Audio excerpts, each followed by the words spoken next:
नमस्कार मित्रों, YouTube channel butterfly study में आप सभी का स्वागत है। आज हम लोग कक्षा 8वीं के हिंदी विषय के दूसरी इकाई का 9वां पाठ शब्दकोश, इस पाठ का स्वाध्याय हल करेंगे। शब्दकोश के स्वाध्याय की शुरुआत हम शब्दवाटिका से करेंगे।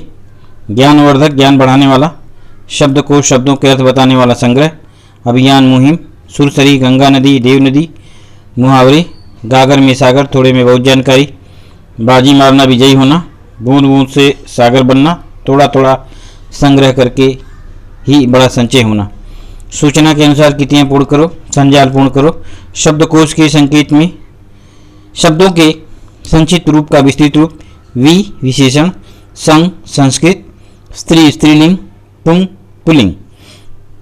टिप्पणी लिखो। पड़ोसी रामदास, नीलिमा। पड़ोसी के बारे में टिप्पणी। मुश्किल समय में पड़ोसी ही काम आते हैं, लेकिन ऐसा तभी होगा जब हम पड़ोसियों के साथ सामान्य शिष्टाचारों का ध्यान रखें, उनके सुख दुख में सम्मिलित हों, जब भी मिलें उनसे थोड़ी बातचीत करें, उनकी मदद के लिए स्वयं आगे आएं। आगे रामदास नीलिमा सलील के पड़ोसी हैं। उनके पास शब्दकोश है, वे चीज़ों के जानकार हैं, सभी की मदद करती हैं। नीलिमा सलील विद्यालय में पढ़ने वाले बच्चे हैं, बड़े मिलनसार हैं, पड़ोसियों को उचित सम्मान देते हैं और अपनी पढ़ाई पर भी ध्यान देते हैं। शब्दकोश की उपयोगिता के बारे में अपने विचार लिखो। शब्दों का अर्थ, उच्चारण, वर्तनी को जानने के लिए किया जाता है। इसमें शब्द का व्युत्पत्ति, शब्द का प्रयोग आदि की सूचना मिलती है।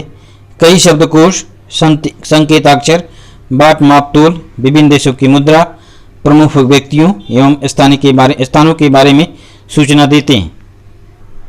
चौथा प्रश्न है, आकृति में लिखो। सलील और नीलिमा इन शब्दों के अर्थ ढूंढ रहे हैं। अभियान, सुरसरी। दो भाषाओं के शब्दकोश, मराठी हिंदी, अंग्रेजी हिंदी। पांचवा प्रश्न है, कारण लिखो। सलील और नीलिमा रामदास के पास गए अभियान और सुरसरी के अर्थ जानने के लिए। उसका कारण यह है कि उनको अभियान और सुरसरी का अर्थ जानना था। वर्णमाला का क्रम और बाराखड़ी का ज्ञान होना आवश्यक है। क्यों? क्योंकि इसी क्रम से शब्द दिए जाते हैं। छठवां प्रश्न है, नीचे दिए गए शब्दों को शब्दकोश के क्रम में लिखो। नंदन, अर्थ, ज्ञान, क्षमा, जुगनू, भौतिक। इसका उत्तर है अर्थ। सबसे पहले अर्थ होगा जुगनू, नंदन, भौतिक, क्षमा और ज्ञान। भाषा बिंदु में निम्नलिखित अवयवों के भेद पहचान कर स्वतंत्र वाक्यों में प्रयोग करो। अव्यय, भेद, वाक्य। अरे रे, विस्मयादिबोधक। अरे रे, ये क्या हो गया। परंतु, समुच्चयबोधक। मैं आपके घर गया परंतु आप नहीं मिले। समुच्चयबोधक। ये कारण, बीमार होने के कारण विद्यालय नहीं जा पाया। आहिस्ता आहिस्ता, क्रिया विशेषण। हवा आहिस्ता आहिस्ता चल रही थी। की तरफ, संबोधक अव्यय। किसान खेती की ओर गए, खेतों की ओर गए। खेतों की ओर गए या तरफ गए, दोनों हो सकता है। तरफ भी लिख सकते हैं और भी लिख सकते हैं। क्योंकि, समुच्चयबोधक। मौसम सुहावना हो गया क्योंकि बारिश हो रही थी। हाय, विस्मयादिबोधक। हाय, अब मैं क्या करूं। तेज, क्रिया विशेषण। गाड़ी तेज चल रही है। सदैव ध्यान में रखो, शब्दकोश में के प्रयोग में शब्द संपदा में वृद्धि होती है। शब्द की जो संपदा है वो व्यक्ति की शब्द संपदा में शब्दकोश के द्वारा उसमें वृद्धि होती है। उपाजित लेखन, यदि वर्षा ऋतु नहीं होती तो विषय पर निबंध लिखो। अब हम इसके बारे में आपको स्क्रीनशॉट उपलब्ध करा देंगे।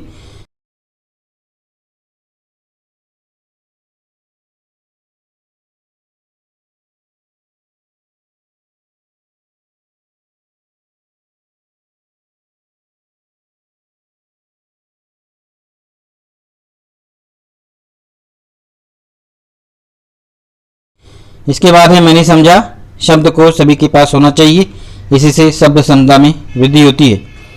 स्वयं अध्ययन, राष्ट्रीय विज्ञान दिवस पर बनाए गए वैज्ञानिक उपकरणों की जानकारी देने वाले चार्ट बनाओ और उन पर टिप्पणी लिखो।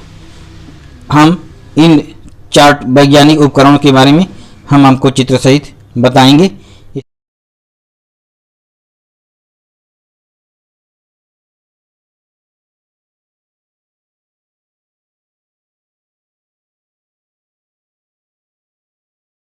इस प्रकार से हमारा ये पाठ का स्वाध्याय समाप्त होता है। धन्यवाद।